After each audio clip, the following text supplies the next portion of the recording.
close your eyes if you wish and let the world fall away. Imagine yourself in a quiet place where the only sound is the gentle crackle of a distant fire, and the air carries the faint scent of pine and earth. Tonight, we're stepping into a world of shadow and stone, a land where mountains rise like silent sentinels and whispers of fear linger in the mist. This is Wallachia in the 15th century, a realm ruled by a man whose name alone could hush a crowded room, Vlad III, known to history as the Impaler and to legend as Dracula. His story is one of power, vengeance, and terror, a tale that has echoed through centuries, blending fact with myth until the two are nearly indistinguishable. This journey is not one of thrills or shocks. It's a slow, deliberate walk through a time long past, where every detail, the creak of a wooden cart, the weight of a woolen cloak, the chill of a stone wall invites you to settle deeper into calm. We'll explore the life of a peasant under Vlad's iron rule, the making of a prince forged in betrayal, the myths that grew from his shadow, and the treacherous world of his court. Each step will be measured, each word chosen to guide you gently toward rest. If you're awake, you may find yourself intrigued by the rhythms of this strange, distant world. If you're drifting, let these stories carry you like a river, smooth and unhurried, toward sleep.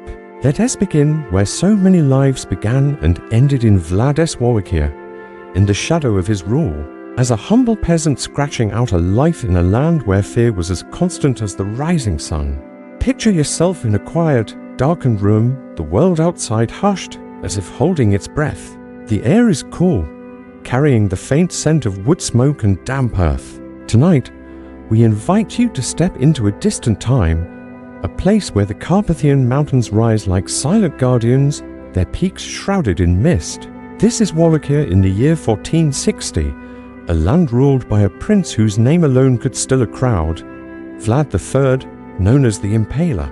His shadow looms over every village, every field, every whispered conversation. This is not a tale of excitement or terror, but a slow, deliberate journey through a world where survival is a daily act of will.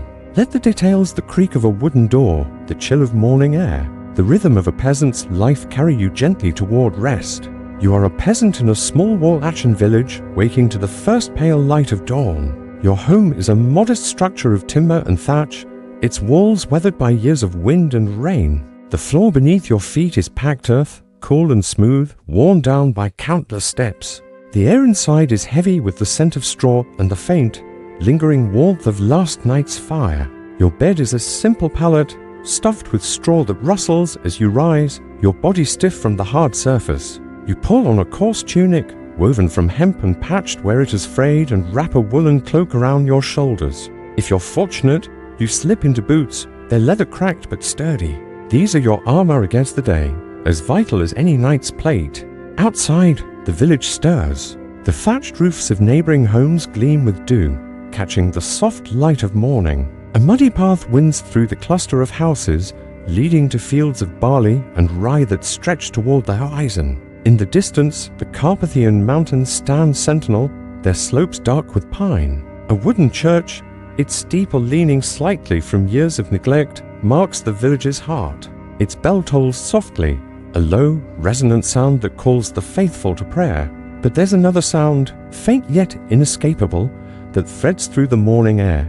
The creak of wooden stakes driven deep into the earth just beyond the village's edge. You try not to look, but your eyes are drawn to them, as they always are, rows of sharpened poles, some bare, others bearing grim burdens, their silhouettes stark against the rising sun. The rhythm of your life is dictated by the land and the man who rules it. You step into the morning, the air sharp against your skin, carrying the scent of damp grass and turned soil. Your hands, rough from years of labor, grip a wooden hoe as you head to the fields. The work is endless, tilling the earth, sowing seeds, praying for a harvest that will see you through the winter. The soil is heavy, clinging to your tools, and the effort warms your muscles despite the chill. Around you, others move in silence, their faces etched with the same quiet resolve. There's little talk, only the steady scrape of iron against earth, the occasional call to a straying cow. The sun climbs higher, painting the fields in gold, but even its warmth cannot dispel the weight that settles over you, a weight born of fear. Vlad's rule is a blade, sharp and unyielding, cutting through the chaos of Wallachia with a precision that leaves no room for error. His tax collectors ride through the village regularly, their horses' hooves thudding against the muddy path. They are stern men clad in dark cloaks, their eyes sharp as they count sacks of grain and heads of livestock. To fall short is to invite ruin. A poor harvest, a missed payment, or a whispered complaint could bring swift retribution. You've heard the stories, told in hushed tones by firelight, a farmer who failed to pay his dues, dragged from his home and never seen again, a woman who spoke ill of the voivode, her tongue cut out as punishment. The tales are not mere rumors, they are warnings, etched into the memory of every soul in Wallachia. The stakes beyond the village are the most visible reminder of Vlad's justice. They line the roads leading to Targovikt, his capital, a grim procession that stretches for miles. The air there is thick with the scent of decay, a heavy, cloying smell that lingers in your nostrils long after you've passed. The bodies, impaled upright, are a horrifying tableau against the sky, their shadows stretching long in the torchlight of evening. Some are fresh, others weathered to bone, but all serve the same purpose: to enforce silence, to ensure obedience. You've seen them up close once on a journey to market, and the memory still haunts you. The creak of the stakes in the wind, the rustle of tattered cloth, the eerie quiet of a land where fear has smothered dissent. Yet there is a strange order to this world, a brutal clarity that Vlad has carved from chaos. The roads, once plagued by bandits, are now safe for merchants to travel. Their carts roll unmolested, laden with goods from distant lands, bolts of cloth from the east, iron tools from the west. Crime, too, has all but vanished. No one dares steal a loaf of bread, not when the punishment could be a slow, public death. In the tavern, where men gather to share a mug of weak ale, you've heard them whisper, "Yes, he is a monster, but he is our monster." Vlad's terror has brought a kind of peace, a silence born of dread, but a silence nonetheless. The Ottomans, whose armies loom to the south, hesitate to cross into Wallachia.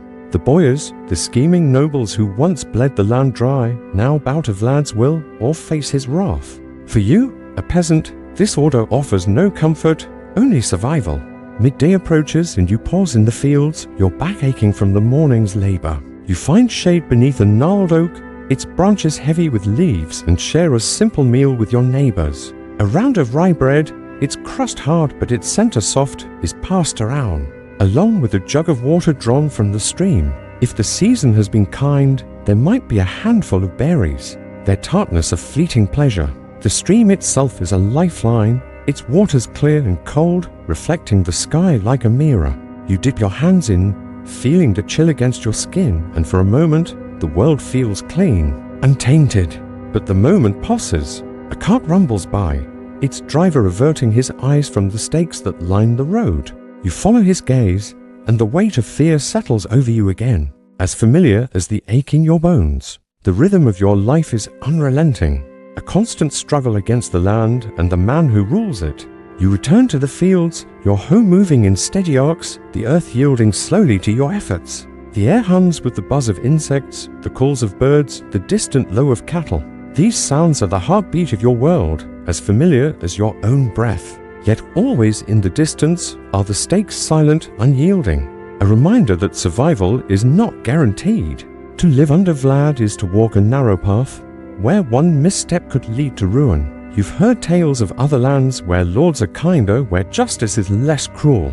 But this is Wallachia, and Vlad is its prince. His rule is absolute, his will as unyielding as the mountains that guard the horizon. As the afternoon deepens, the light softens, casting long shadows across the fields. You pause to drink from the stream, the water cold against your lips.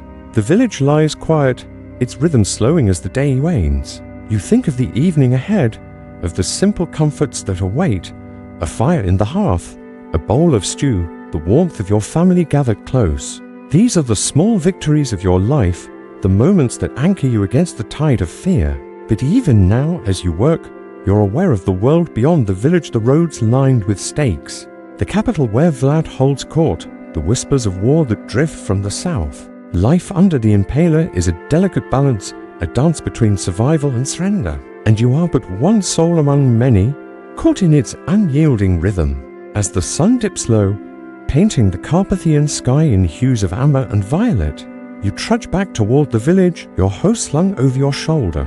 Its weight a familiar burden. The fields, now cloaked in lengthening shadows, hum with the quiet rhythm of a day's work done. The air carries the scent of cooling earth and distant wood smoke, mingling with the faint tang of sweat on your skin. Your boots, caked with mud, leave soft imprints in the path, each step a small testament to the labor that defines your life.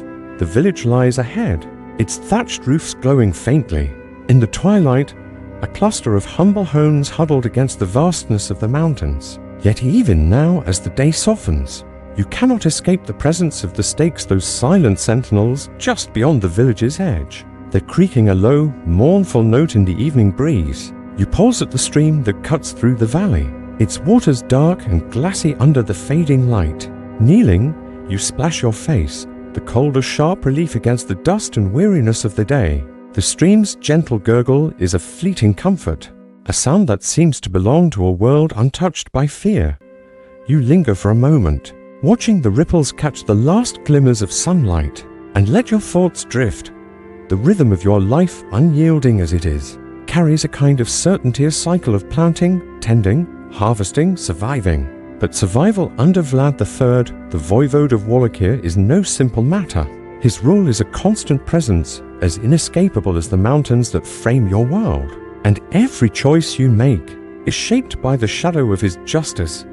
The village comes alive in its own quiet way as evening settles. You pass neighbors returning from the fields, their faces lined with fatigue but softened by the promise of rest. A woman balances a basket of turnips on her hip, her shawl slipping as she nods a silent greeting. A man leads a cow to its pen, the animal's breath steaming in the cool air. The church bell no longer tolls, but the faint scent of incense lingers near its weathered doors, a reminder of the morning's prayers. You reach your home, its timber walls blackened by years of half-smoke, and push open the door. The familiar creak is a small comfort, a sound that marks the boundary between the world outside and the fragile sanctuary within. Inside, the air is warm, thick with the scent of boiling barley and herbs. Your family is gathered around the hearth, where a small fire crackles, casting flickering shadows on the walls. Your spouse stirs a pot of stew, the wooden spoon moving in slow, deliberate arcs. The children, if you have them, sit close to the fire, their voices low as they mend a torn cloak or whittle a stick into some small, shapeless toy. You set your hoe against the wall, its handle worn smooth by your hands, and ease onto a stool. The stew is simple root vegetables, perhaps a scrap of pork if the season has been kind, but its warmth fills the room with a sense of fleeting abundance. You break a piece of rye bread, its crust hard but its center yielding, and dip it into the broth, savoring the faint, earthy flavor. The meal is a ritual, a moment of quiet connection in a world where silence often carries more weight than words. No one speaks of the stakes outside, or the tax collectors who rode through last week, or the whispers of war that drift from the south. But the silence itself is a kind of speech, heavy with unspoken truths. You've learned to read the glances exchanged across the table, the slight tightening of a jaw, the way a hand pauses over a spoon. These are the signs of a shared understanding, a collective resolve to endure. Life under Vlad is a constant struggle, a delicate balance between the demands of the land and the demands of the prince. To falter in either is to risk everything. As you eat, the fire's glow softens the room's rough edges. The straw on the floor, swept clean that morning, rustles underfoot. The walls, patched with clay to keep out the wind, seem to hold the warmth close, a small defiance against the chill of the night. You listen to the sounds beyond your home, the distant bark of a dog, the rustle of leaves, the occasional clatter of a cart on the path. These are the rhythms of your world, as familiar as your own heartbeat, yet always beneath them is the awareness of Vlad's rule. His decrees reach even here, into the quiet of your home. A neighbor who failed to pay his taxes was taken last month, his home now empty, its hearth cold. Another, caught hiding grain, was lashed in the village square, his cries echoing long after the punishment ended. These stories are not told aloud, but they linger as tangible as the smoke that curls from the fire. After dinner, you step outside to tend to the animals. The night is clear, the sky a deep indigo studded with stars.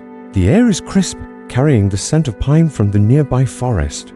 You check the pen where your goats are kept, their soft bleats greeting you as you scatter a handful of hay. The chickens, nestled in their coop, cluck faintly, already settling for the night. These tasks are small but vital, threads in the fabric of your survival. A healthy goat means milk, perhaps cheese to trade at market. A clutch of eggs means a meal for another day. Every act, no matter how mundane, is a step toward enduring another season. Under Vlad's iron grip, returning to the house, you pause at the threshold, your gaze drawn once more to the stakes beyond the village. In the darkness, they are little more than shapes, but their presence is a weight you carry always. You've heard tales of their purpose, not just punishment, but a message. Vlad's enemies, both within Wallachia and beyond, see those stakes and know fear. The Ottomans, whose armies mastered the south, speak of the Impaler in hushed tones. The Boyars, once bold in their scheming, now tread carefully in his court. Even you, a peasant with no claim to power, feel the ripples of his will. The roads are safer now, the bandits driven off. By the threat of impalement, merchants pass through unmolested, there wears a rare glimpse of a world beyond the mountains. But this safety comes at a cost, paid in silence, in obedience, in the constant dread that shapes your days. Back inside, you settle by the fire, its embers glowing softly. The children, if they're with you, have drifted to their pallets, their breathing slow and even.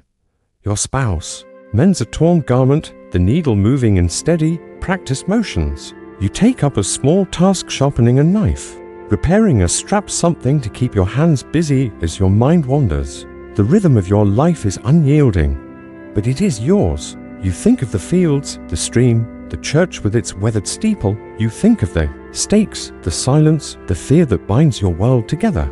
And yet, there are moments like this, when the fire's warmth and the quiet of your home feel like enough. As the night deepens, you prepare for sleep. The pallet is thin, the straw rustling as you lie down. But it is familiar, a small anchor in a world of uncertainty. You pull your cloak tight, its course will a barrier against the chill.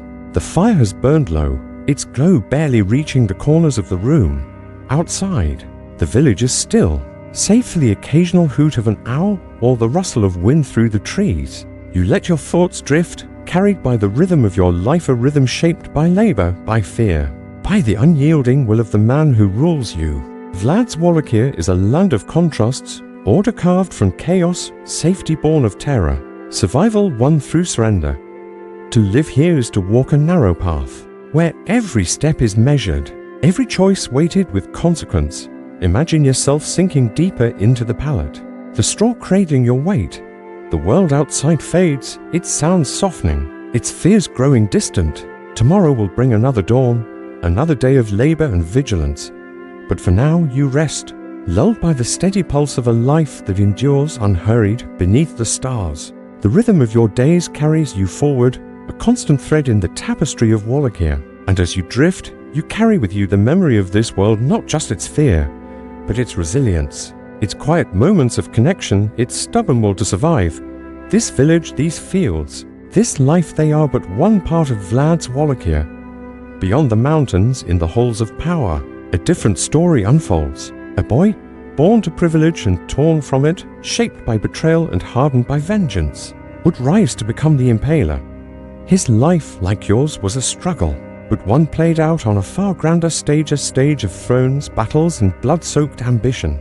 As the night deepens over your wall-action village, the embers of your hearth fade to a soft glow, and the world outside grows still.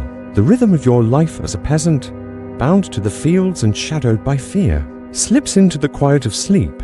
But beyond the mud and thatch of your home, beyond the stakes that line the roads, another story unfolds, one that shaped the man whose name brings silence to even the boldest tongues. Imagine yourself drifting from the village, carried by the wind over the Carpathian mountains, to a time before Vlad III became the Impaler, before his rule cast its long shadow over Wallachia. This is the story of a boy, born to power and torn from it, shaped by betrayal and hardened by years of captivity. Let the details, the clink of chains, the scent of foreign spices, the weight of ambition carry you gently like a river toward rest. You find yourself in the year 1431, in the fortified town of Sycora, where a boy named Vlad is born into the house of Dracula. His father, Vlad II, is a man of ambition, a member of the Order of the Dragon, sworn to defend Christendom against the growing might of the Ottoman Empire. The air in Sycora is sharp with the scent of pine and wood smoke, its narrow streets lined with stone houses and bustling with merchants. The Dracula family resides in a sturdy home, its walls adorned with tapestries, its hearths burning bright against the Transylvanian chill. Young Vlad, the second son, enters a world of privilege, but one already heavy with the weight of politics and war. His cradle, carved from dark oak, rocks gently in a room lit by flickering candles, their light casting shadows that dance like whispers of the future. As a child, Vlad's world is one of contrasts. By day, he plays in the courtyard, his laughter mingling with the clatter of wooden swords as he spars with his older brother Mercier. The air is filled with the sounds of a thriving town, the hammer of a blacksmith, the creak of cartwheels, the chatter of traders offering wool and salt. His mother, a noblewoman of Moldavian descent, teaches him the rhythm of prayer, her voice soft as she recites Latin verses in the family chapel. The scent of incense lingers on her robes, a faint reminder of the sacred amid the profane struggles of power. Yet even in these early years, Vlad senses the tension that surrounds his family. His father's eyes are often distant, fixed on maps and letters, his brow furrowed with the weight of alliances and rivalries. Wallachia, in the 1430s, is a land caught between empires. To the south, the Ottoman Empire stretches like a gathering storm, its armies pushing ever closer to the Danube. To the north and west, the Kingdom of Hungary watches warily, its nobles scheming to maintain their influence. Vlad II, as voivode, must navigate this treacherous landscape, balancing tribute to the Ottomans with loyalty to Christian Europe. Young Vlad, barely old enough to understand, overhears whispered conversations in the halls, talk of taxes, of soldiers, of betrayal. The rhythm of his life is one of privilege, yes, but also of uncertainty, where every decision carries the weight of survival. By the time Vlad is 10, his world shifts irrevocably. In 1442, his father faces a choice that will define his son's fates. The Ottomans, under Sultan Murad II, demand a gesture of loyalty to secure peace. Vlad II, pressed by the need to protect Wallachia, agrees to send two of his sons, Vlad, now 11, and his younger brother Radu, just 7, as hostages to the Ottoman court. Imagine the moment, a cold morning, the air thick with the scent of damp wool and horse sweat. Vlad stands in the courtyard, his small frame wrapped in a cloak too large for him, his eyes fixed on his father. There are no tears, only a quiet resolve as he and Roger are led away, their horses' hooves clattering on the cobblestones. The journey south is long, the mountains giving way to rolling plains, the air growing warmer, heavy with unfamiliar scents, jasmine, dust, and the tang of olive oil. The Ottoman court at Eden, where Vlad and Roger arrive, is a world apart from Sycora. The palace is a maze of marble and tile, its halls echoing with the murmur of foreign tongues. The air is thick with the scent of spices, saffron, cinnamon, cloves mingled with the musk of incense burning in ornate braziers. Courtiers in silk robes move with practiced grace, their eyes sharp with calculation. For Vlad, this is a gilded cage, a place of beauty and danger. He is no prisoner in chains, not yet, but his status as a hostage is clear. Every word, every gesture is watched. The Ottomans treat him with a strange mix of courtesy and control, educating him in their ways, language, warfare, politics, while reminding him of his place. The clink of a guard's scimitar, the rustle of scrolls in the library, the distant call to prayer, these are the sounds that shape his days. Vlad's education is rigorous, designed to mold him into a useful ally for the Ottomans. He learns to ride with the skill of a janissary, his horse moving beneath him like an extension of his will. He studies the art of war, poring over maps of fortresses and battlefields, his young mind absorbing strategies that will one day turn against his teachers. He learns Turkish, the words unfamiliar but sharp, like the edge of a blade. Yet beneath the lessons lies a constant humiliation. He is a Christian prince in a Muslim court, a boy from a distant land, reminded daily of his father's submission. The other hostages, sons of Balkan nobles, share his fate, their faces a mix of defiance and resignation. Radu, his younger brother, adapts more easily, his charm winning favor among the courtiers. But Vlad is different. His eyes, dark and unyielding, carry a spark of something harder, something unbroken. The years in Eden are a crucible, forging Vlad's character in ways that will echo through history. He witnesses the workings of power alliances sealed with gold, betrayals punished with swift, silent efficiency. The Ottoman court is a place of opulence, but also of cruelty. Punishments are public, meant to instill fear. A thief might lose a hand, a traitor his head, the consequences carried out in the palace square under the watchful eyes of the crowd. Vlad sees these things not as a participant, but as an observer, his young mind cataloguing the mechanics of control. The air carries the metallic tang of blood, quickly swept away by servants, but the memory lingers. He learns that fear is a tool as sharp as any sword, and that a ruler's strength lies in its wielding. Yet, there are moments of quiet, too, in this foreign world. At night, Vlad lies on a pallet in a chamber overlooking the palace gardens, the air cool and fragrant with roses. The stars above are the same as those over Wallachia, a small reminder of home. He thinks of Psychora, of the mountains, of his mother's voice reciting prayers. He thinks of his father, whose decision sent him here, and of the throne that waits. Distant and uncertain, Radu, sleeping nearby, seems to belong to this place, his laughter easy among the Ottoman pages. But Vlad is apart, his thoughts turning inward, hardening like iron in a forge. The rhythm of his life is no longer that of a carefree boy, but of a prince in exile, counting the days until he can reclaim what is his. By 1447, news reaches Eden that changes everything. Vlad's father, Vlad II, is dead, murdered by Boyar's Wallachan nobles who sought to seize power. His brother Mircea, the heir, is buried alive, a brutal end to a rival claim. The news is delivered to Vlad with cold formality, the messenger's voice steady, his eyes averted. Vlad, now 16, feels the weight of loss settle over him like a cloak. The air in the palace seems heavier, the sense of spice and incense cloying. He is no longer just a hostage, he is a prince without a home, a son without a father. The Ottomans, sensing opportunity, begin to groom him as a potential puppet ruler, a Christian prince to sit on Wallachia's throne under their control. But Vlad's mind is his own, and his ambitions are not so easily tamed. In 1448, the Ottomans release Vlad, now 17, to claim Wallachia's throne. The journey back is a blur of dust and hoofbeats, the air growing cooler as the mountains rise once more. He returns to a land in chaos, its nobles divided, its borders threatened by both Hungarians and Ottomans. The throne is his, but only briefly rival factions drive him out within months, forcing him to flee to Moldavia. The rhythm of his life is one of struggle, of fleeting triumphs and bitter setbacks. Yet each defeat hardens him further, each betrayal sharpens his resolve. The boy who left Psychora is gone, replaced by a young man whose eyes burn with a fire that will one day set Wallachia ablaze. Imagine yourself drifting, the details of Vlad's youth fading like the stars at dawn. The clink of chains, the scent of foreign spices, the weight of betrayal, these are the threads that wove the boy into the man. His story, like the peasant's life you left behind, is one of endurance, of survival against impossible odds.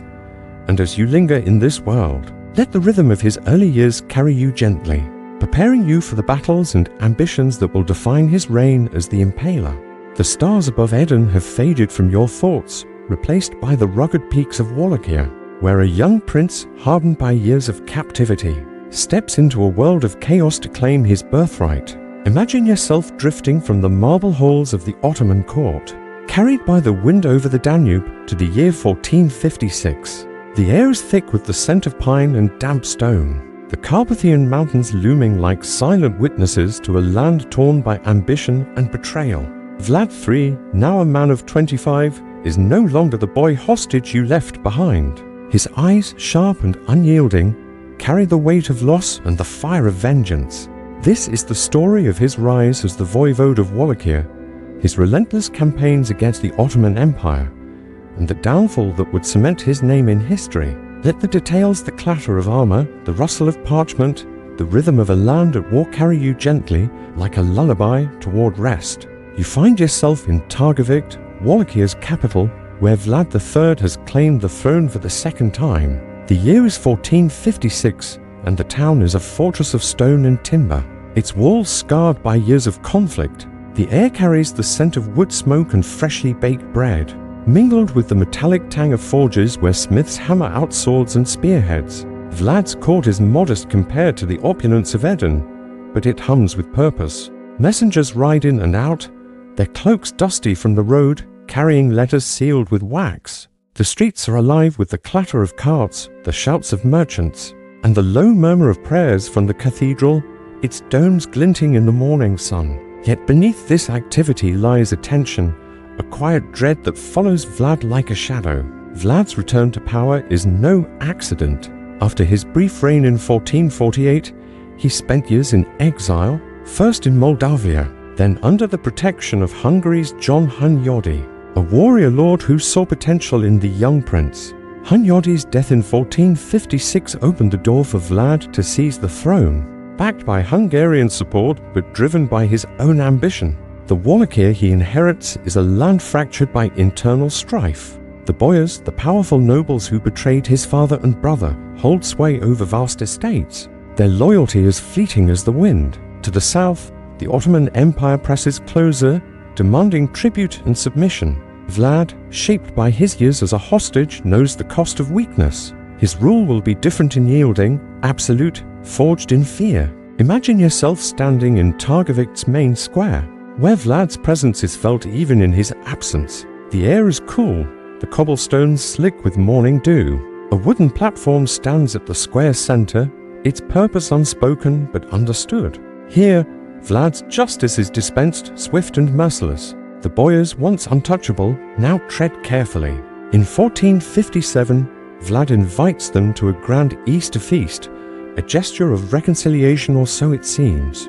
The hall is warm with the scent of roasted meat and spiced wine. The table's laden with bread and fruit, but as the feast ends, Vlad's voice cuts through the murmur of conversation, calm but cold. He accuses the boyars of treachery, of plotting against his father, of weakening Wallachia. Guards move swiftly, their boots heavy on the stone floor. By dawn, many of the nobles are gone, their fates sealed, some to labor on Vlad's fortresses, others to face the stakes that will soon line the roads. This purge is but the beginning. Vlad's vision for Wallachia is one of order, a land where loyalty is unquestioned and enemies are crushed. He moves against the boyars with calculated precision, seizing their lands and redistributing them to loyal followers. The air in Targovik grows heavier, the scent of fear mingling with the smoke of forges. Yet Vlad's rule brings a strange stability. The roads once plagued by bandits become safe for merchants. The markets swell with goods wool from the mountains, grain from the plains, salt from distant mines. The people, like the peasant you were in segment 1, whisper of his cruelty, but also of his strength. He is our monster, they say, their voices low, as if speaking too loudly might summon his gaze. Vlad's greatest challenge lies beyond Wallachia's borders. The Ottoman Empire, under Sultan Mehmed II, demands tribute gold, grain, and young boys to serve as janissaries. Vlad, who spent his youth as a hostage to the same empire, refuses. The air in his council chamber is thick with the scent of ink and wax as he pens letters to Hungary's King Matthias Corvinus, seeking alliance against the Ottomans. The candles burn low, their light flickering over maps spread across the table, marking fortresses and river crossings. Vlad knows the Ottomans' strength, their disciplined armies, their vast resources, but he also knows their weaknesses, learned in the halls of Eden. His defiance is a gamble, one that will plunge Wallachia into war. The year 1462 marks the height of Vlad's resistance. Mehmed II, fresh from conquering Constantinople, leads an army of thousands across the Danube, intent on bringing Wallachia to heel. Vlad, with a far smaller force, cannot meet them in open battle. Instead, he wages a war of shadows, striking from the forests and retreating into the mountains.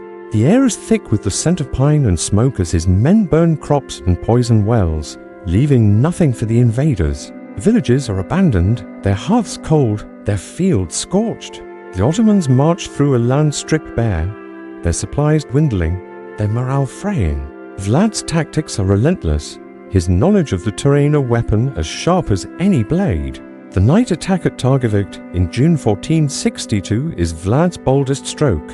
Imagine the scene. A moonless night, the air heavy with the scent of damp earth and sweat. Vlad's men, clad in dark cloaks, move silently through the forest, their breath steaming in the cool air. The Ottoman camp sprawls along the river, its tents glowing faintly with torchlight. Vlad's force, small but disciplined, strikes like a blade, slipping past sentries to sow chaos. The air fills with the clatter of steel, the shouts of men, the panic neighing of horses. Vlad aims for Mehmed's tent, a psychological blow meant to shatter the Sultan's resolve. The attack falls short of its goal, Mehmed escapes, but the Ottomans are shaken. Their advance stalled. By dawn, the ground is littered with the fallen, a grim tableau quickly cleared by Vlad's men. The scent of blood lingers, but the details are left to whispers, not to vivid recounting. This victory, though celebrated, is fleeting. Vlad's resources are stretched thin, his allies wavering. Hungary's Matthias Corvinus, wary of Ottoman might, hesitates to commit fully. The boyars, those who survived Vlad's purges, plot in secret, their whispers carried on the wind.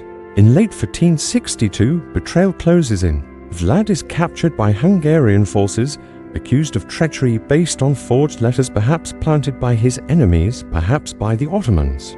The air in his cell is damp, the stone walls cold against his back. The clink of chains, so familiar from his youth in Eden, returns to haunt him. He is imprisoned in Hungary, his throne lost to his brother Radu, now an Ottoman ally. The rhythm of his life, once a crescendo of power, slows to the quiet monotony of captivity. Vlad's imprisonment lasts over a decade, a time of waiting, of planning, of enduring. The air in his cell carries the scent of mildew and straw, the sounds limited to the drip of water and the occasional footsteps of guards. Yet his mind remains sharp, turning over strategies, alliances, possibilities. In 1476, he is released, backed once more by Hungary to reclaim Wallachia. The throne is his again, but only briefly.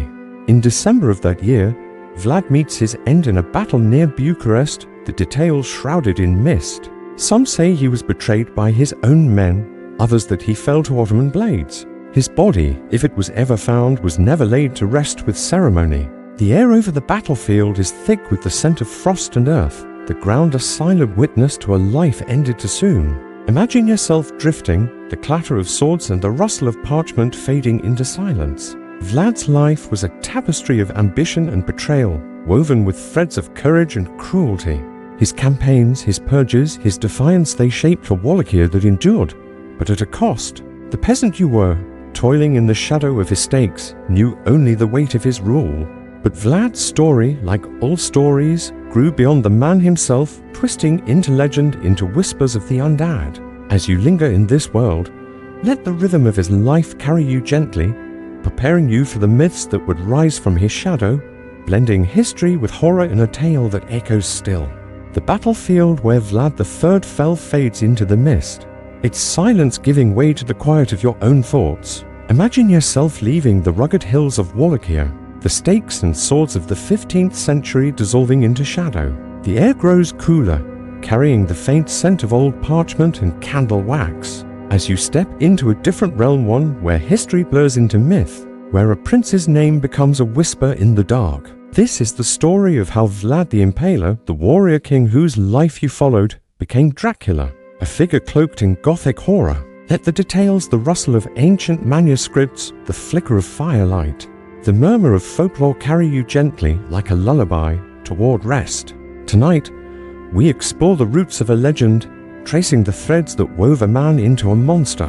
You find yourself in a quiet library, centuries removed from Vlad's Wallachia, the air thick with the scent of leather-bound books and dust.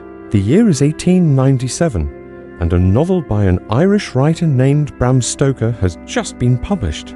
Its title, Dracula, stirs curiosity among readers in London's gaslight streets. The book tells of a count from Transylvania, a creature of the night who drinks blood and defies death itself. The name Dracula is no invention, it is borrowed from history, from the man you knew as Vlad III, voivode of Wallachia. But how did a 15th century prince, whose life was marked by battles and betrayal, become the vampire of Stoker's imagination? The answer lies not in a single moment, but in a slow, winding journey through centuries, where fact and fiction entwined like ivy over stone. Let's step back to Wallachia, to the time of Vlad's reign, and consider the world that shaped his legend. In the 15th century, Wallachia was a land of deep faith and deeper superstition. The Carpathian Mountains, with their shadowed forests and mist-shrouded peaks, were more than a backdrop. They were a canvas for stories of the uncanny. The air in the villages carried the scent of pine and half smoke,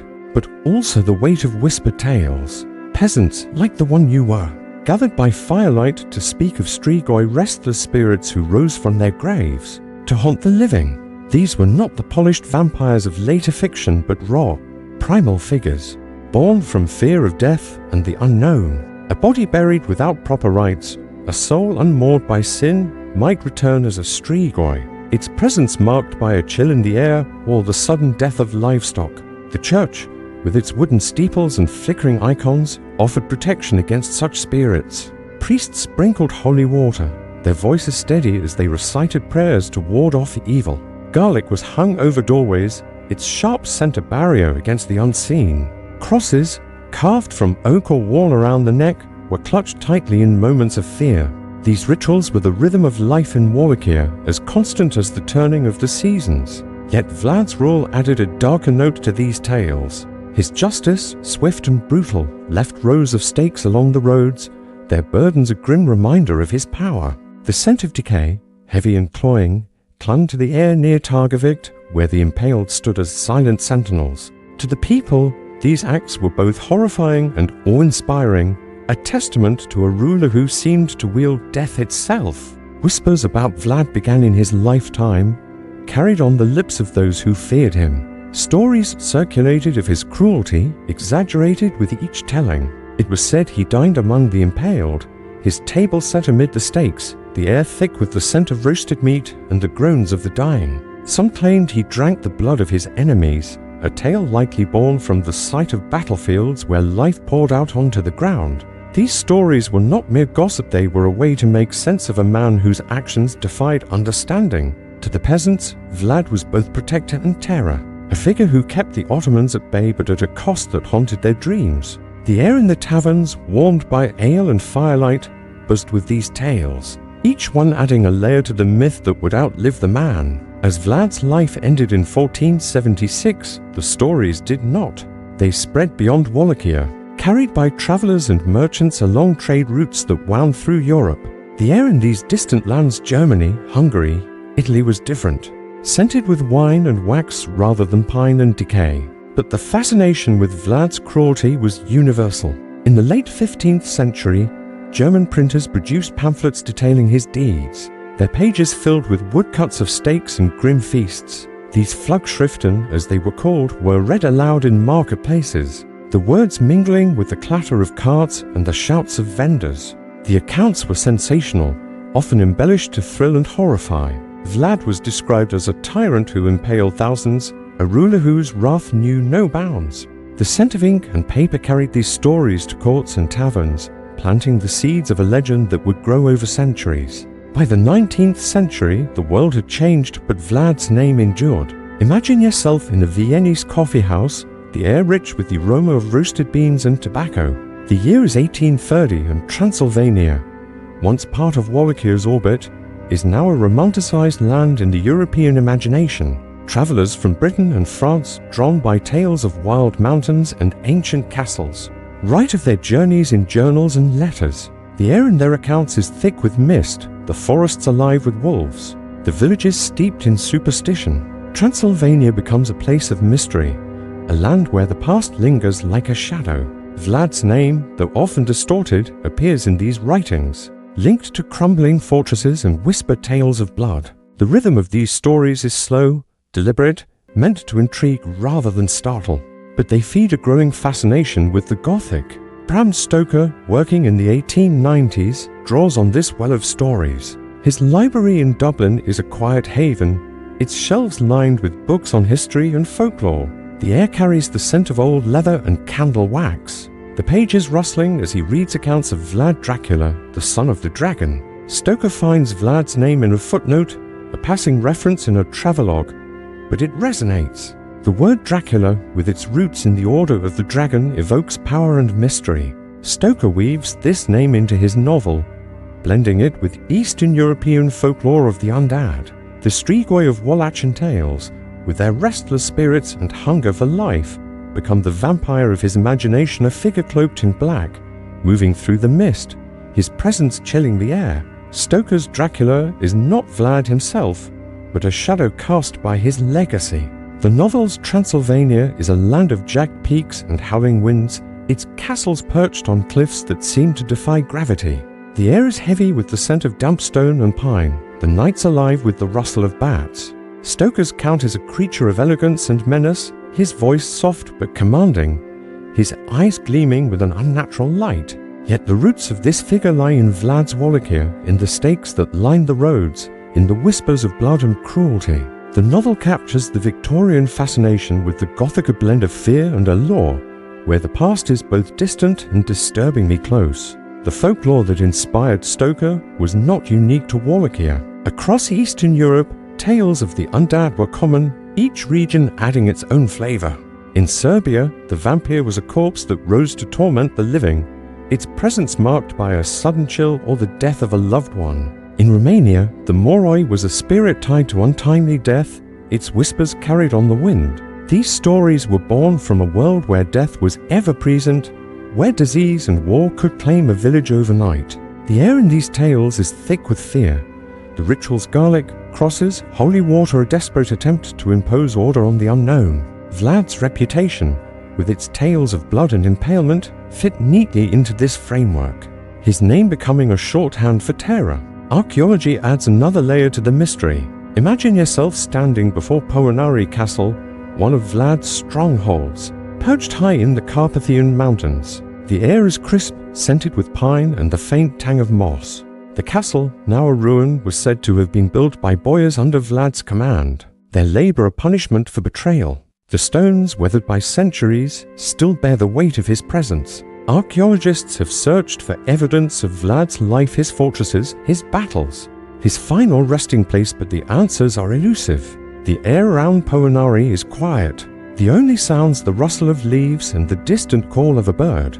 Was this truly Vlad's stronghold, or has legend outgrown history? The question lingers, unanswered, like a shadow in the mist. As you drift through these tales, the line between history and myth grows faint. Vlad's cruelty, real and exaggerated, became a spark that ignited centuries of storytelling. The air in these stories is heavy with mystery, the rhythm of their telling slow and deliberate, meant to intrigue without startling. The peasant you were, the prince you followed, both lived in a world where fear was a constant companion. But Vlad's legacy stretched beyond their time, weaving itself into the fabric of folklore, literature and imagination. As you linger in this world, let the whispers of the undead carry you gently, preparing you for the deeper mysteries of Vlad's legend, mysteries that blur the line between man and monster.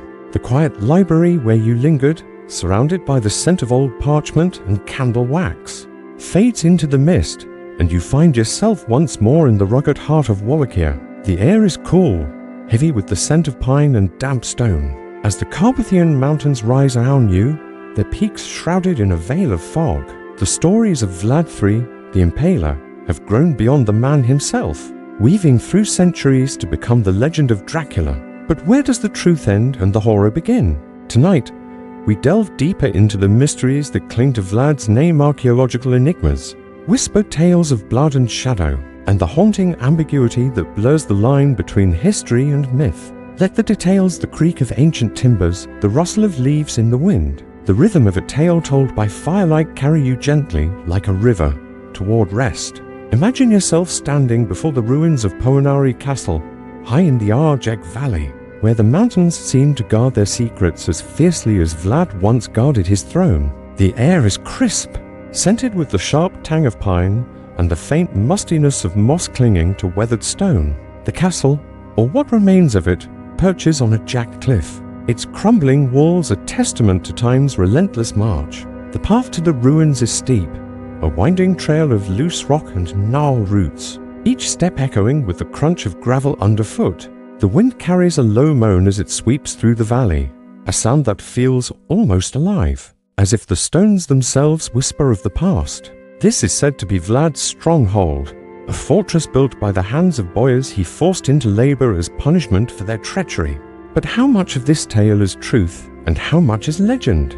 Archaeologists have long sought answers in the stones of Poenari. The site, first excavated in the 20th century, reveals a fortress of modest size. Its walls built to withstand sieges, but not the centuries that followed. The air around the ruins is thick with the scent of earth and decay, the ground uneven where roots have pushed through the foundations. Fragments of pottery, rusted iron, and charred wood lie scattered among the stones, each piece a silent clue to the lives that once filled this place. Some say Vlad himself walked these halls, his boots echoing on the now crumbled floors, his voice issuing orders that shaped Wallachier's fate. Others argue the castle's connection to Vlad is more myth than fact, a story woven by locals to draw travelers to this remote corner of the mountains. The rhythm of archaeological work is slow, deliberate, much like the life of the peasant you were in segment 1. Excavators brush away dirt with soft bristles, their movements careful, almost reverent, as if disturbing the earth might wake something long buried. The air carries the faint metallic tang of tools against stone, the occasional clink of a trowel well striking a hidden object. Finds at Poenari are sparse a rusted sword hilt, a coin bearing the mark of a forgotten reign, a shard of glass that once caught the light of a candle. Each discovery raises questions. Was this truly Vlad's fortress, or one of many strongholds in a land of constant war? Did he stand here, gazing out over the valley, planning his campaigns against the Ottomans? The answers remain elusive, the air heavy with uncertainty, as if the mountains themselves guard Vlad's secrets. The mystery of Poenari is but one piece of the puzzle. Vlad's life, as you saw in segment 2, ended in 1476 in a battle near Bucharest. His death is shrouded in ambiguity, the details lost to time. Some say he was betrayed by his own men, cut down in the chaos of retreat. Others claim Ottoman soldiers took his head as a trophy, the air thick with the scent of frost and blood as they carried it to Constantinople. The most enduring question is what became of his body.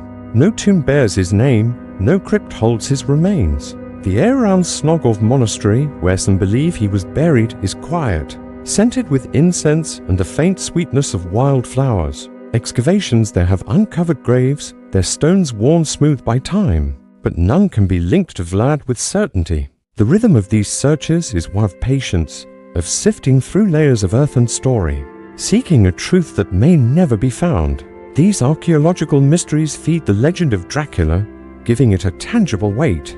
Imagine yourself in a Transylvanian village, centuries after Vlad's death. The air warm with the scent of bread baking in communal ovens. The villagers gather by firelight, their voices low as they share tales of the Strigoi. These stories, as you heard in part 1, are rooted in fear of death, of the unknown, of a world where the dead might not stay buried. Vlad's name, already synonymous with terror, fits seamlessly into this folklore. The air carries the scent of garlic hung over doorways, a faint protection against the restless spirits said to roam the night. The tales grow darker with each telling. Vlad, it is whispered, did not die but became something else, a creature who walks in shadow, his thirst unquenched by time. These whispers were not confined to Wallachia. By the 17th century, they had spread across Europe, carried by travelers and scholars whose quills scratched across parchment in candlelit rooms. The air in these distant cities, Vienna, Paris, London, was scented with ink and wax, the rhythm of their work a steady pulse of discovery.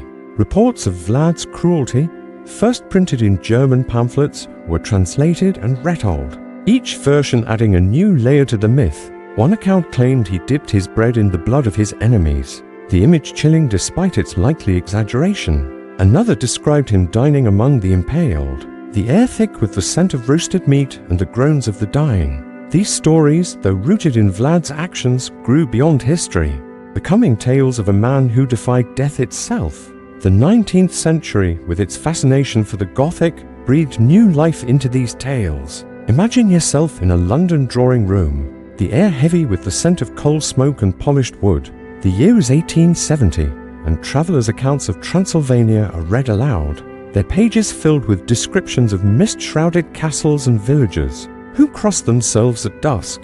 The rhythm of these readings is slow, deliberate, meant to evoke a shiver without startling. Vlad's name, though often misspelled as Dracula, appears in these texts, linked to tales of blood and terror. Writers like Emily Gerard, whose 1885 essay Transylvanian Superstitions influenced Bram Stoker, describe a land where the dead walk and the living guard against them, with rituals as old as the mountains. The air in her words is thick with mystery, the scent of fear mingling with the allure of the unknown. Stoker's Dracula, published in 1897, crystallized these threads into a single, enduring image. The novel's Transylvania is a place of jagged cliffs and howling winds, its air heavy with the scent of damp earth and pine. The Count's castle, unlike the modest ruins of Poenari, is a labyrinth of stone, its halls echoing with the creak of ancient doors. Stoker drew on Vlad's history, his title, his reputation, but wove it with folklore, creating a figure who is both man and myth.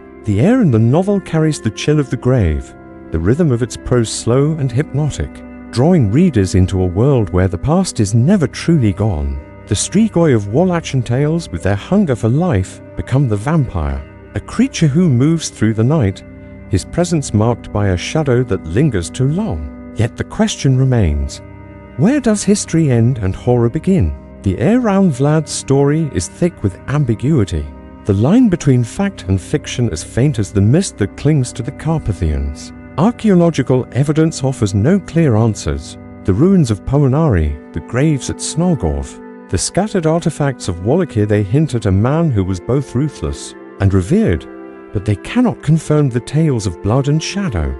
The air in these places is quiet, the rhythm of their secrets slow and unyielding. The villagers, like the peasant you were, told stories to make sense of their world, to give shape to their fears. Vlad's cruelty, real and exaggerated, became a vessel for those fears, a name that carried the weight of centuries. As you drift through these mysteries, imagine yourself standing once more at Poenari, the wind carrying the scent of pine and stone. The castle's ruins are silent, but they speak of a man whose life was as complex as the mountains that surround them. Vlad was a prince, a warrior, a tyrant, but he was also a product of his time, shaped by betrayal and bound by duty. The tales of his cruelty, the whispers of his undead legacy, grew from the soil of Wallachia, fed by the fears and hopes of those who lived under his rule. The rhythm of these stories is a constant thread, weaving through history to the present, where they linger in the air like a half-remembered dream. Now, as you let these tales fade, imagine yourself moving from the ruins of Poenari to the heart of Vlad's court, where power was wielded with a whisper and fear was the currency of survival. The air there is different, scented with candle wax and intrigue, the rhythm of life, one of suspicion and ambition. Let the mysteries of Vlad's legend carry you gently, preparing you for the world of his throne room, where even the mightiest walked in the shadow of the Impaler. The mist-shrouded ruins of Poenari Castle fade into the night, their silent stones giving way to the flicker of candlelight and the murmur of voices. Imagine yourself stepping from the windswept cliffs of the Carpathians into the heart of Wallachia, to the year 1460, where the air is warm with the scent of beeswax and polished wood. You are no longer a peasant toiling in the fields, nor a scholar tracing the threads of legend through dusty tomes. Now, you stand within the walls of Vlad III's court in Targovict, a place where power is wielded with a glance and fear is as constant as the heartbeat. This is the world of the elite nobles, envoys, and servants where every word is measured, and one misstep could cost you everything. Let the details, the clink of goblets, the rustle of silk, the rhythm of a court ruled by suspicion carry you gently, like a lullaby, toward rest. You find yourself in the great hall of Vlad's palace, a structure of stone and timber that stands at the heart of Targovict. The air is thick with the scent of burning candles, their flames casting a golden glow across the room. The walls are hung with tapestries, their threads depicting scenes of battles and hunts, their colors muted by years of smoke. The floor, made of polished oak, creaks softly under the weight of those who move through the hall, nobles in fur-lined cloaks, envoys from distant lands, servants who glide silently with trays of bread and wine. Above, the ceiling is a lattice of heavy beams, darkened by time, their shadows shifting in the flickering light. The hall is alive with the low hum of conversation, but the words are careful. spoken in hushed tones as if the walls themselves might listen. At the far end of the hall, on a raised dais, sits Vlad's throne, a simple chair of dark wood, carved with the emblem of the dragon, the symbol of his father's order. The air around it seems heavier, as if it holds the weight of his presence even when he is absent. Vlad himself, when he enters, moves with a quiet intensity, his eyes sharp and unyielding, his voice low but commanding. His cloak, dyed a deep crimson, brushes the floor, its folds catching the light like spilled wine. The scent of leather and steel clings to him, a reminder of the warrior he remains, even here among the trappings of power. To stand in his presence is to feel the air shift, as if the room itself holds its breath, waiting for his next word, his next command. Life in Vlad's court is a delicate dance, a rhythm of ambition and caution. The boyars, Wallachier's noble class, are ever present, their faces a mask of deference. Their robes, embroidered with gold and silver thread, rustle softly as they bow, their movements practiced but tinged with unease. These are the men who once held sway over Wallachia, their estates sprawling across the plains, their influence rivaling that of the voivode. But Vlad, as you saw in segment 2, has broken their power, turning their loyalty into a matter of survival. The air carries the faint scent of their fear, masked by the rosewater they dab on their wrists. They speak of trade, of harvests, of alliances with Hungary or Poland, but their words are chosen with care, each syllable weighed for its potential to please or provoke. Imagine yourself as one of these nobles, standing in the hall during a banquet. The table before you is laden with food-roasted venison, loaves of rye bread, bowls of stewed plums, its scents mingling with the wax of candles and the faint musk of damp stone. Servants move silently, their eyes downcast, refilling goblets with wine that glows ruby red in the light. The clink of silver against ceramic is a constant undercurrent, a rhythm that anchors the evening. Yet the meal is laced with suspicion. Every glance, every pause in conversation is scrutinized. A noble who laughs too loudly or lingers too long in private talk risks drawing Vlad's attention. The air is warm, but a chill runs through it, born of the memory of the Easter feast of 1457, when Vlad's guards swept through a similar hall, taking boyars to their fates. Foreign envoys, too, are part of this world. They come from Hungary, from Moldavia, from the distant courts of Venice and Vienna, their cloaks bearing the dust of long journeys. The air carries the scent of their foreigner spices from the south, lavender from the west, leather worn smooth by travel. They speak in measured tones, offering gifts of gold and parchment, their words wrapped in flattery. But their eyes are sharp, watching Vlad as he watches them. He is a puzzle to them, a Christian prince who defies the Ottomans yet rules with a cruelty that rivals their own. The rhythm of their diplomacy is slow, deliberate, each letter read aloud in the hall, its wax seal broken with a soft snap. Vlad listens, his face unreadable, his fingers tracing the edge of his goblet. To negotiate with him is to walk a narrow path, where one wrong word could shift the air from courtesy to condemnation. The servants, silent and unseen, are the pulse of the court. They move through the halls with trays of bread, pitchers of water and bundles of firewood, their steps soft on the oak floors. The air around them is scented with the straw they sleep on, the lye they use to scrub linens, the faint tang of sweat from their endless tasks. They hear everything, the whispers of nobles plotting in shadowed corners, the envoys' muttered complaints, Vlad's low commands to his guards. Yet they speak nothing, their silence a shield against the dangers of the court. To serve Vlad is to live in his shadow, to know that a spilled goblet or a misplaced word could bring swift retribution. The air carries their quiet fear, as constant as the flicker of candle light. Vlad's court is not just a place of power, but of strategy. Imagine yourself in a smaller chamber where Vlad meets with his advisors. The air is cooler here, the walls bare but for a single tapestry depicting a dragon coiled around a cross. A table is strewn with maps, their edges curling, the ink faded but legible. The scent of parchment and wax fills the room, mingling with the faint smoke of a single brazier. Vlad stands over the maps, his finger tracing the line of the Danube, his voice low as he speaks of Ottoman armies and Hungarian promises. His advisors, loyal boyars, grizzled captains, a priest with ink-stained fingers nod in agreement, their faces tight with the effort of concealing their thoughts. The air is heavy with the weight of decisions. each one a thread in the tapestry of Wallachier's survival. Vlad's diplomacy is a balancing act, as you saw in segment 2. He writes to Matthias Corvinus of Hungary, his letters filled with pledges of loyalty and requests for aid. The air in the scriptorium where scribes copy these letters is thick with the scent of ink and vellum, the scratch of quills a steady rhythm. Yet Vlad knows that Hungary's support is uncertain, their king wary of provoking the Ottomans. To the south, the Ottoman Empire looms, its demands for tribute a constant pressure. Vlad's defiance his refusal to pay. His raids across the Danube has made him a hero to some, a madman to others. The air carries the tension of these choices, the knowledge that every letter, every envoy, could tip the balance between war and peace. The rhythm of life in the court is one of vigilance. Even the simplest moments, a meal, a dance, a prayer are shadowed by suspicion. Imagine yourself at a Vespers service in the palace chapel, the air heavy with the scent of incense and beeswax. The icons, their gold leaf glinting in the candlelight, seem to watch as the nobles kneel, their heads bowed in prayer. The priest's voice is a low chant, the words in Latin a soothing cadence. Yet even here, the air feels charged as if Vlad's presence lingers, his eyes seeing through walls. A noble who fidgets, an envoy who whispers, risks being noticed.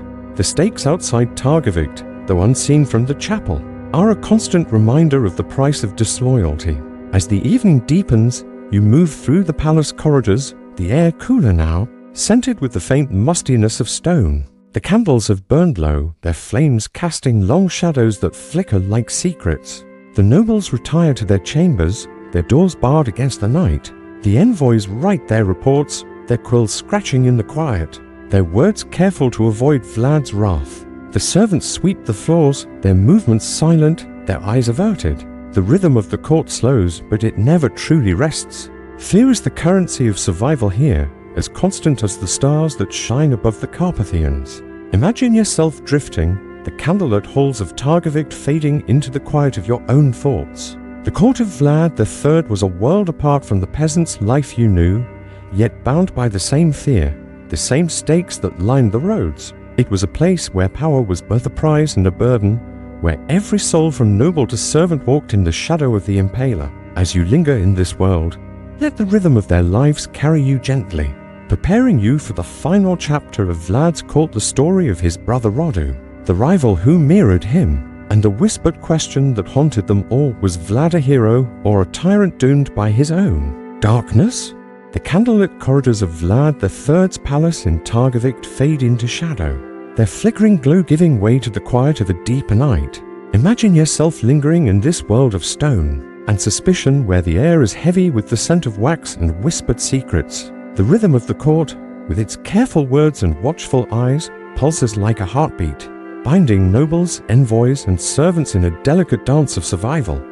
But within this world, another figure moves, a man whose presence is both a mirror and a challenge to Vlad himself. This is Radu, known as the Handsome, Vlad's younger brother, whose loyalty to the Ottomans sets him apart, yet whose life is entwined with the same fears and ambitions that define the court. Tonight, we explore the final layers of Vlad's world, the rivalries that shaped it, the delicate balance of power, and the whispered dilemma: was Vlad a hero defending his people, or a tyrant consumed by his own darkness? Let the details, the rustle of parchment, the clink of armor, the rhythm of a court on the edge of betrayal carry you gently, like a lullaby, toward rest. You stand once more in the great hall of Targovict, the air warm with the scent of burning logs and spiced wine. The tapestries on the walls, their threads worn but vibrant, seem to absorb the light, casting the room in a soft, golden haze. The nobles, their cloaks heavy with fur, move with practiced grace, their voices low as they discuss matters of trade and war.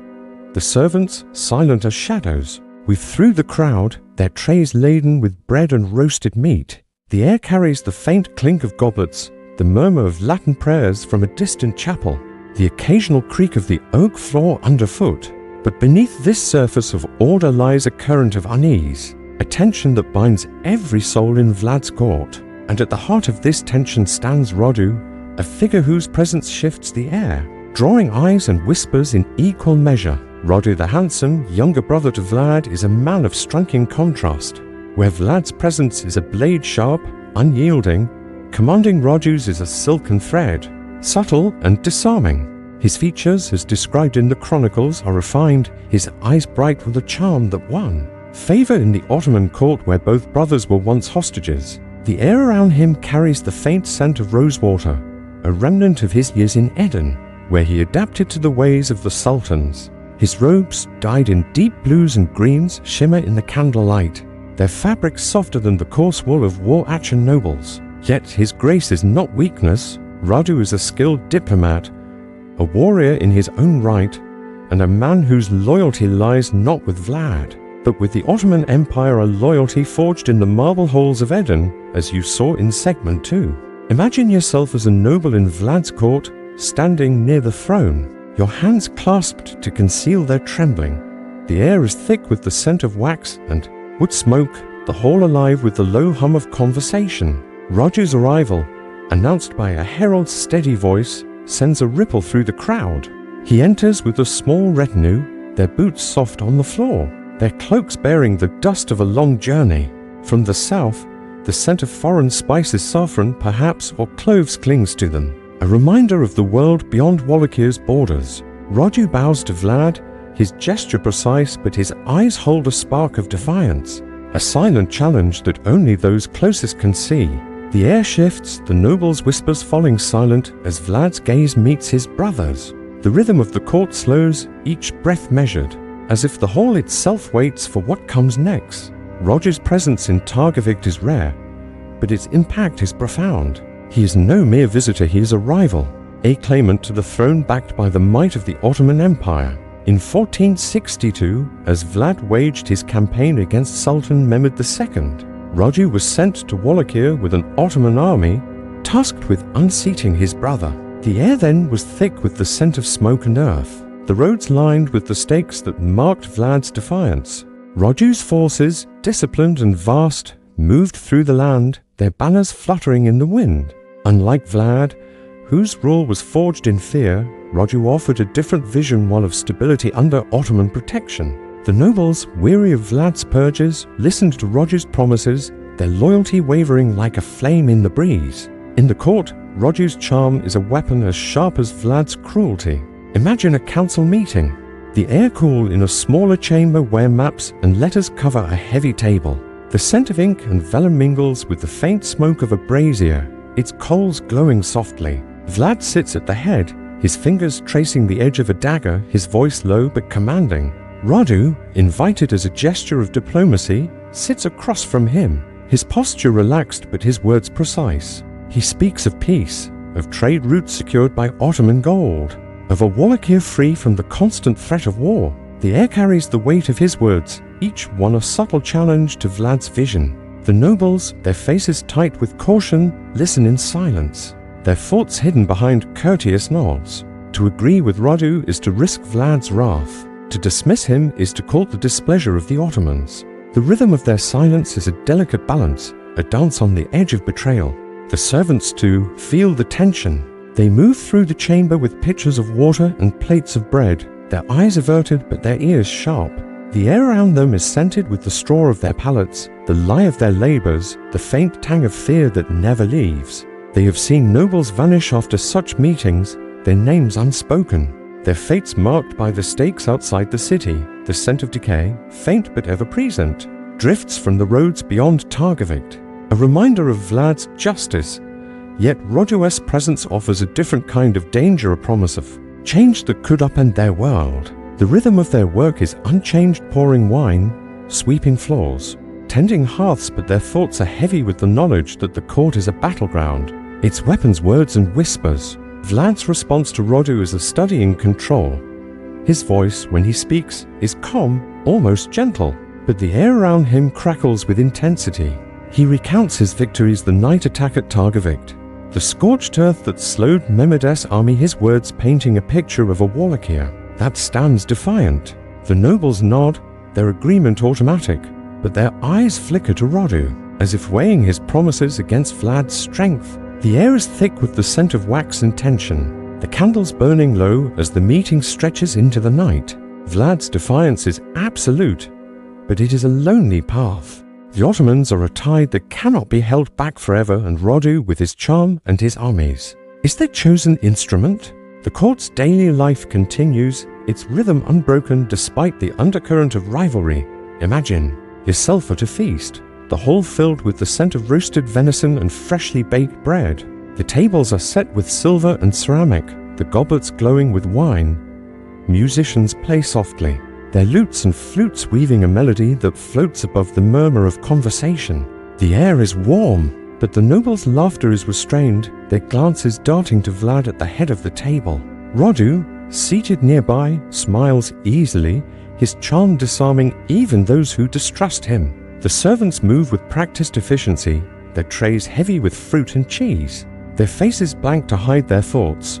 The air carries the faint clink of silver, the rustle of silk, the low chant of a priest offering a blessing.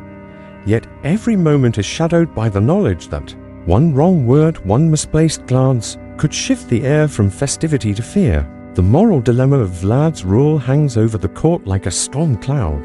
To the nobles, he is a shield against the Ottomans, a prince who has made Wallachia a name to be feared. The air carries the memory of his victories, the roads made safe, the bandits driven out, the boyars brought to heel. Yet his methods, as you saw in segment 1, are a constant weight. The stakes outside Targovict, that creaking a low note in the night, are a testament to his cruelty. The nobles whisper among themselves, their voices barely audible over the crackle of the fire.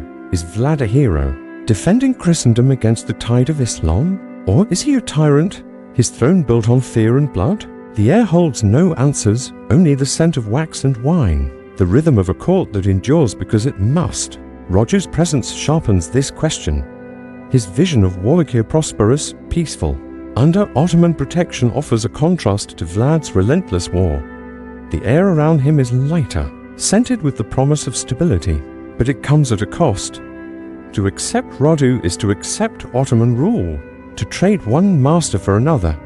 The nobles, their hands clasped around goblets, weigh this choice in silence. The servants, clearing plates and refilling pitchers, hear the whispers but say nothing.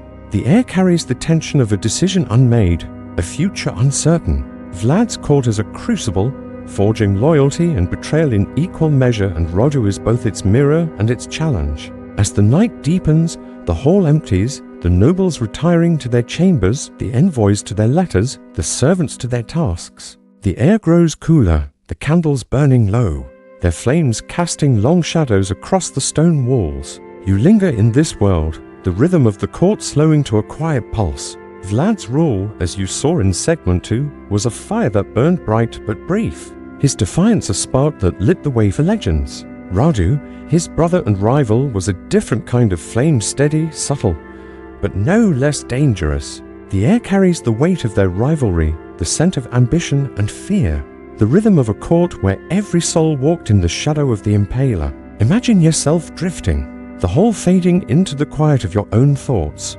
The court of Vlad III was a world of contrasts, power and peril, loyalty and betrayal, heroism and tyranny. Its rhythm was one of survival, a delicate balance that held Wallachia together.